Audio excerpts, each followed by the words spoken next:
The shadow that followed me home. They say every village in Europe has a story. A whisper of something too dark to be spoken aloud.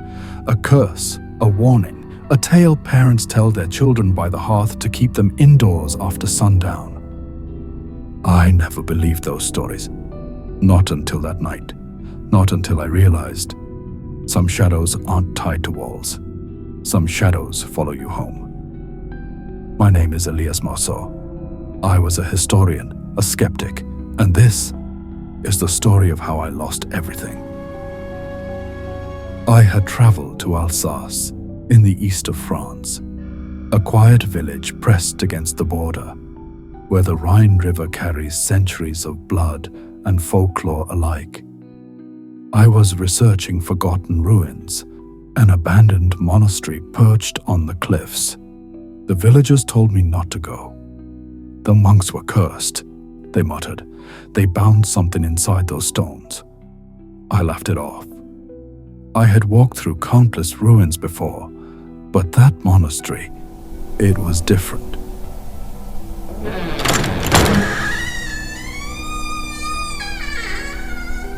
The air inside was colder than the December night outside. My lantern flickered, its flame shrinking as if something drew the life from it. And then I saw it, carved into the wall of the cloister.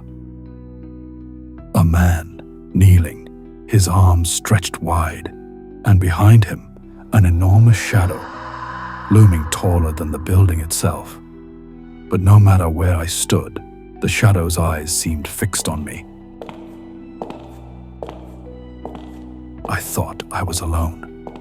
But I heard steps, dragging uneven steps, somewhere deeper in the dark.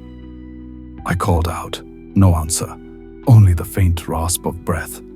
I left, quickly, lantern shaking in my hand, but when I reached my inn that night, I realized something strange. The footsteps had followed me. Escalation. Paranormal activity increases. The first night I thought it was fatigue, a dream, but as I lay in bed, the boards creaked, slowly, deliberately, as though someone were walking circles around me. I turned my lantern high. No one was there. Still, a shape lingered on the far wall, tall, unnatural, a shadow stretching higher than the ceiling should allow. I tried to dismiss it.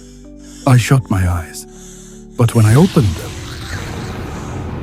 the shadow was closer. I packed my things at dawn. The villagers avoided me as I left. One old woman spat on the ground and crossed herself. "You should not have looked at it," she whispered. "It has seen you now."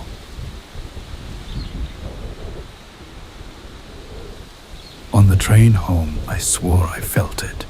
Every tunnel we passed through, the reflection in the window beside me didn't move with me. It lagged behind, then caught up. Its head cocked at an unnatural angle. I told myself I was imagining it. But when I returned to Paris, my flat was never truly empty again. By the third week, I barely slept. At night, I heard it whisper my name. Elias. Elias. From the corner of the room, from the ceiling, from under the bed. The shadow grew bolder. It didn't just follow me anymore. It anticipated me. I would reach for a glass, and its handprint would already be fogged against it. I would step into the hallway and hear my own footsteps echoing ahead of me. I invited a friend over, desperate for someone to prove I wasn't mad. Sound. Knock at the door, door opening, cheerful voice. Friend. Mon Dieu, Elias, you look ill. What's wrong? Narrator. I need you to stay. Please. Tonight. But when the lamps dimmed and the room chilled, his smile faltered. He pointed at the far wall. Elias, who else is here? There was no one, only the shadow, towering, screeching, crawling along the ceiling toward us. Friend gasps, chair falls, footsteps running, door slams shut. He never came back, wouldn't answer my letters. And now I was alone again. That night I confronted it. Shaking voice. "What are you? What do you want from me?" Long silence. Then in a distorted whisper, layered male and female voices together. The shadow. "Home." And then it lunged. I don't remember what happened next.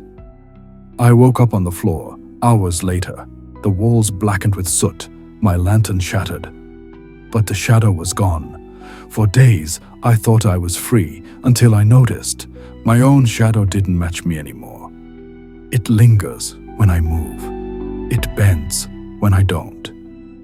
Sometimes at night, it rises from the floor and watches me sleep. And if you're listening now, be careful, 'cause once it follows someone home, it looks for another.